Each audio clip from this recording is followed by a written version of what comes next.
The GLoCK43 is, in my opinion, probably the best concealed carry firearm you can get. My personal opinion, and I just wanted to do this video and show you some of the upgrades I have to mine. They're minor. It's mainly a workhorse, like a gun I carry every day.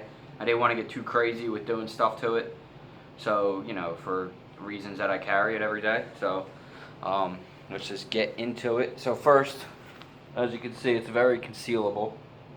It's in a Kydex holster, and I keep it always in my 430. I don't like appendix carry. I honestly couldn't tell you how them guys do it with that big, and they're like, oh, this is a minimalist setup, and they have like a gun, a mag, and a knife in this big Kydex freaking thing. And like, I don't know. This is all I need right here. That's it.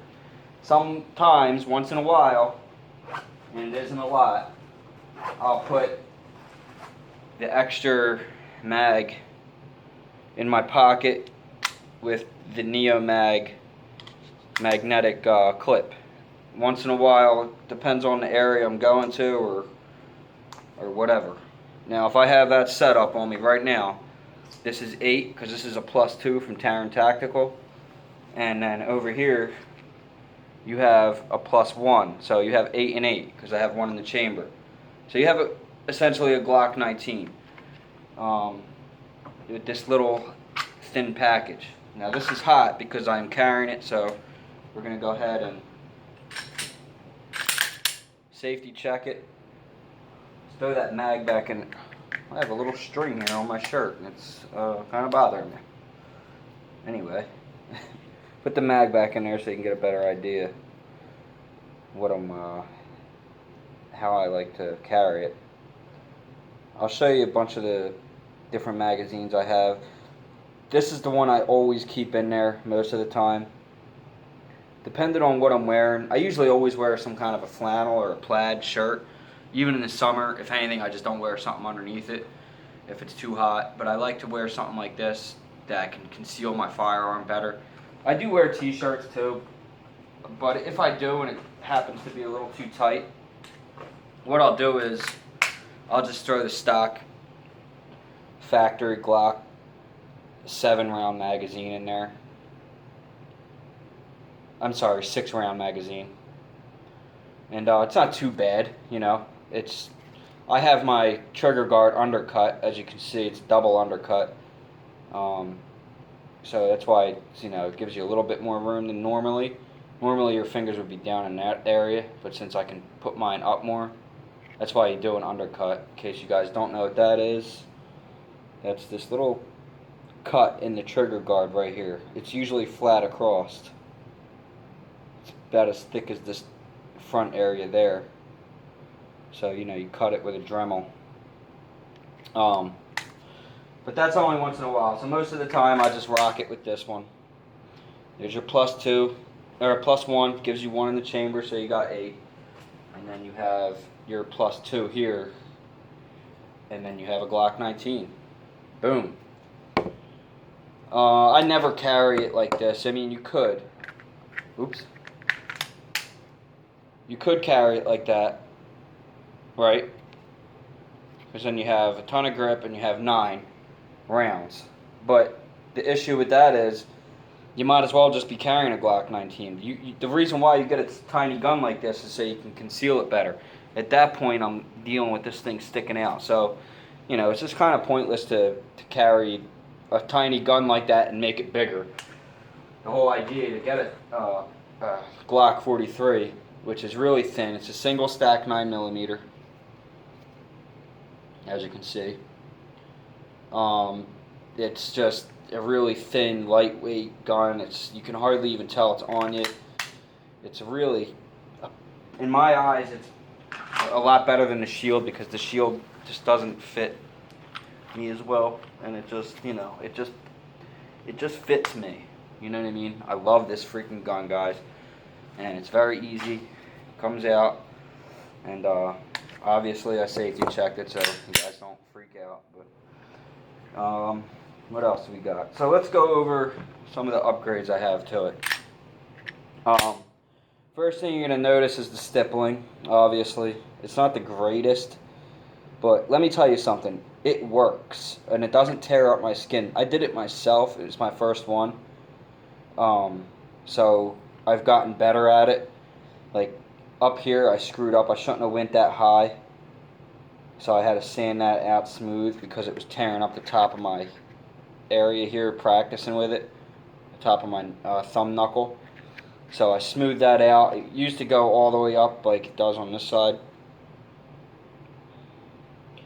But, so this is a firearm that I use, you know what I mean? And I carry every day. So I wanted it to look like that. I wanted it to still keep its factory, I don't want to get in a mill in the slide and all that other crap. This is my everyday carrying firearm. I had an extended mag release. It's red anodized from Hive. It looks neat in there, but the issue with it is, and it does pop the mag out quicker, but the issue is with it, my holster doesn't cover it. So every time I would get in my vehicle or sit down in a chair, it would just pop the mag out just like that. That's not a good thing. All right, so if God forbid something happens and the mag's loose, it's not going to feed the next round. You're gonna have to check every time. It was just a pain in the ass. So I just took it out until I get a new holster, which is going to be covering that. So the stippling, I had that. I did have the Vickers slide stop too. I took that stuff out, put the stock stuff back in there. I kind of like it the way it is. I wanted to keep it factory looking as best as I could. You're going to see the red trigger safety. That's just an OC Customs trigger. The safety still works. Okay. It's basically, you get an OC Customs trigger because it's a stock factory Glock trigger.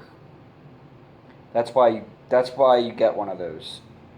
It's not a flat grind. It's not made out of high-grade aluminum or anything like that. It is expensive. But the thing about this trigger is the break on it. It's a lot better. All right. Now, usually, I'm at that breaking point right now. All right. It's usually in a stock lock, you're going to have to squeeze it a little bit more to get that break. Right now, I'm at that point, I'm just, bang, it's going to go. So, the brake's a lot better.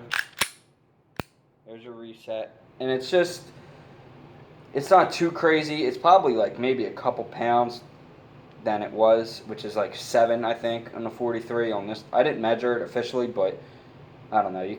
I think it's about 7. It's probably about maybe 6 now. Not too far off. It's but anyway, in any case, let's pop this off. I'll show you what we're working with here. Basically, it's got a polished trigger bar. Now, let me just go run and get it real quick. Let me hit pause. So, this stuff down.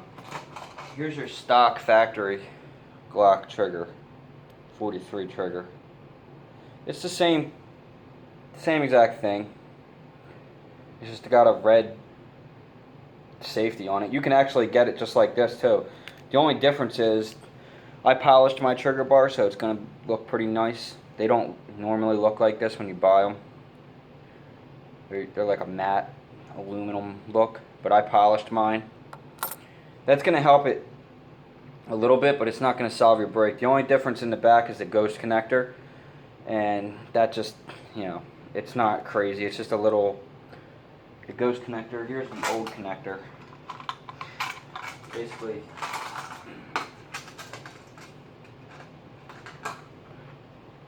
and that's also polished, but that's your stock one. There's your connector, and that's just going to help the trigger break a little bit easier. It's not going to really take away all the pounds. Now here's the slide stop that I was talking about, and it looks awesome in there with the red trigger and all that other stuff, and but it just doesn't really make sense right now for me to have that in there. And then the Vickers slide stop, but it's too loose in there, and I don't like that. It was literally just like when you move the gun, it was floating around, and I just didn't understand what the reason for that was. So there's the polished trigger bar ghost connector, and that's basically all an OC Customs trigger is. As far as the striker goes, I'm due to change this. You should change this every year, depending on how much you shoot. I'm due to get a new one. I don't want to get none of that other craziness. I just want to keep all the internal stuff factory. I did polish my firing pin. I polished the plunger. And I also polished the edge of the feed so it feeds the round in easier. And I also polished the slide rails. And the block up here too is polished. So basically everything's polished.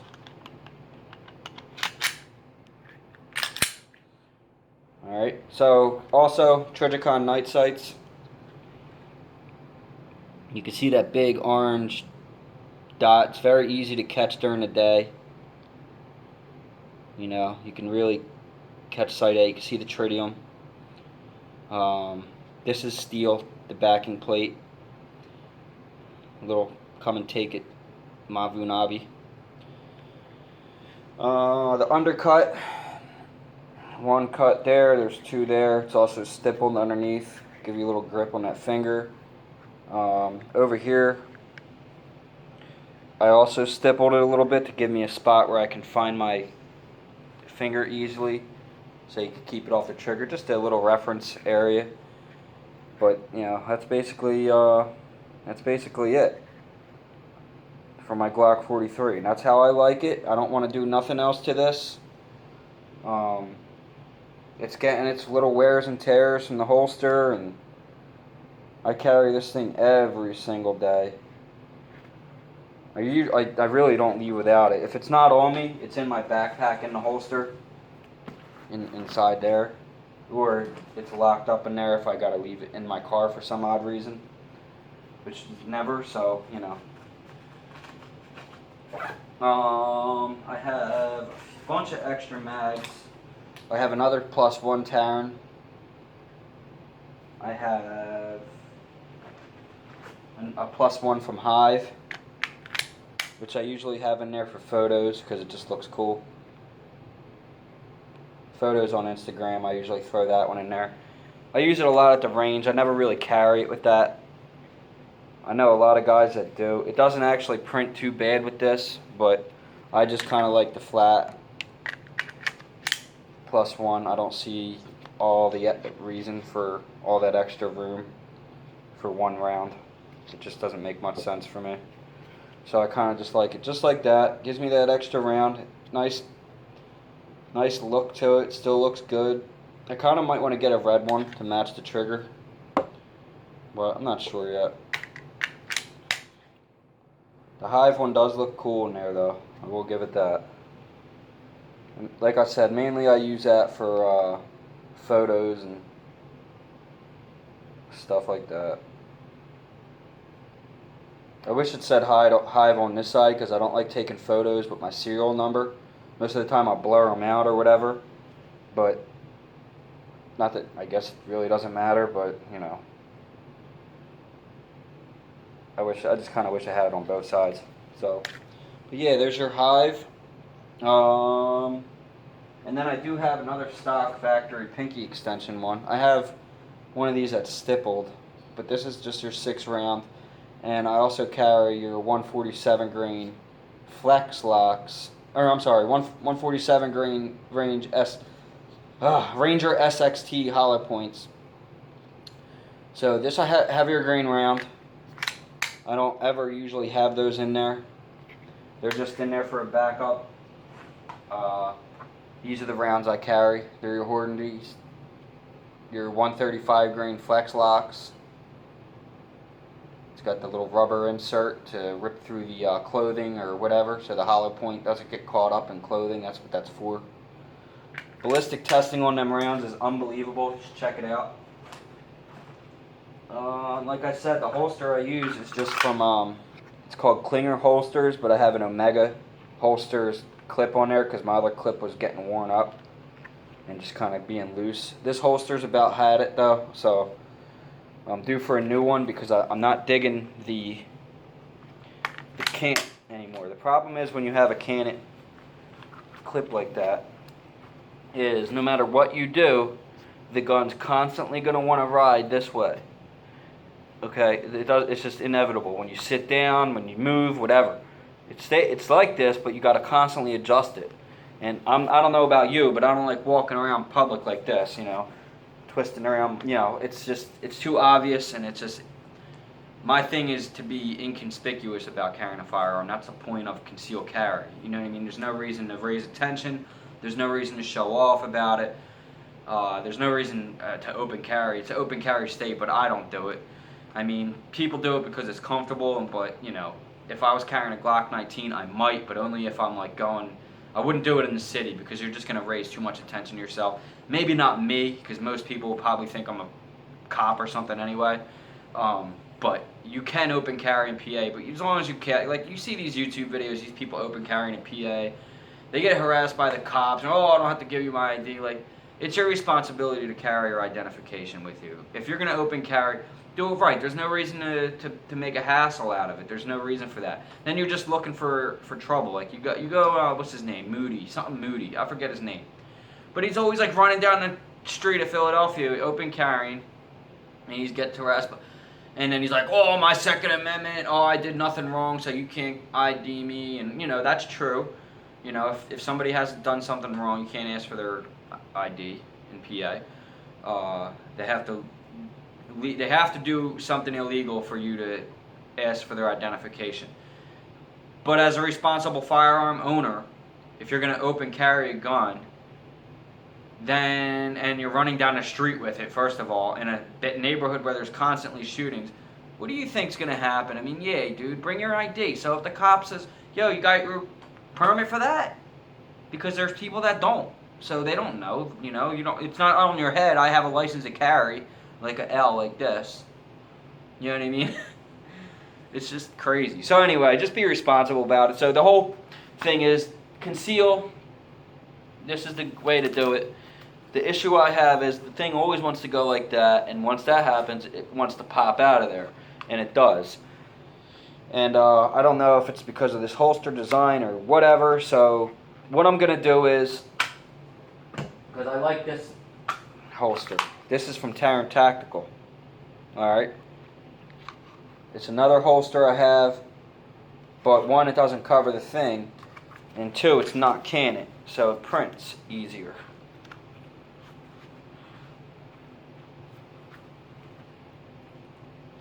It's not even going to work with this belt, is it? No. So, I have another belt this works good with, but oh yeah, it worked. So I was caught up on something. The problem is when it's not canted, is the ass of the gun sticks out and it prints. You're gonna see that. If it's tilted, it's tilting into your body. You understand? So the issue is I want it to be like this, but now these new holsters have that wing thing that comes off it. And what happens is when you tighten, I'm just going to do it, whatever. When you tighten the belt, then that wing thing's on there, it sucks the whole gun in like that. And I really like that, and I want to get one of those. So I'm going to get one of them next. I'll do a review on it when I get it. So that I'm going to go with the straight up and down so it stops coming out of the freaking belt loops and all that. But for now, this works. I just have to adjust it. Usually I do it before I get out of the car, or whatever. It just constantly wants to do that, and it's just annoying. And then it just wants to not stay in there. If it's like this, it's not going anywhere. But if it's like that, I'm pulling the whole thing out of there. So that's not good either. Another kind of holster I have is an alien gear, and that's your hybrid. I have the Glock 27 Actually, is that the 27? Because this 43 fits in there pretty nice. I'm pretty sure that's my 27 holster. This just the outer shell. I have actually two of them. This is your old leather one, and this is the newer version. The issue with these is that they're just too freaking pain in the ass to put in, and you know, you got to take your belt off, and you're not off, but like loosen the shit out of it, and then it's just this big giant thing. And you know, once in a while I'll use this, but mainly this was for my 27. These things are constantly getting loose, and I don't know. I don't like them. I just like simple. Here it is. I just like simple, and simple works for me well. And that's it. That's the GLoCK43. That's how I conceal it. This is what I use. This is the system I use. I hope you guys enjoy. And that's it. Really nothing else to say about it. Let's give you another look at it before I close it down.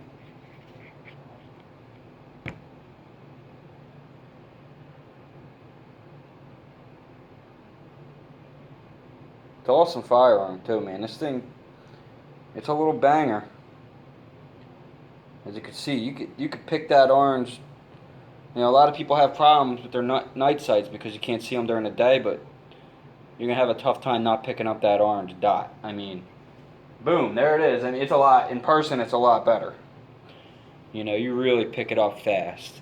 It kind of, you know, on the camera it's showing up well, but in real life it really pops nice. So, you know, it's easy to pick up. At nighttime it glows. I mean, this freaking thing is like, these things light up like you wouldn't believe at night. So that's it, guys. Hope you enjoy the video of the GLoCK43 and my setup. That's it. See you guys. Peace.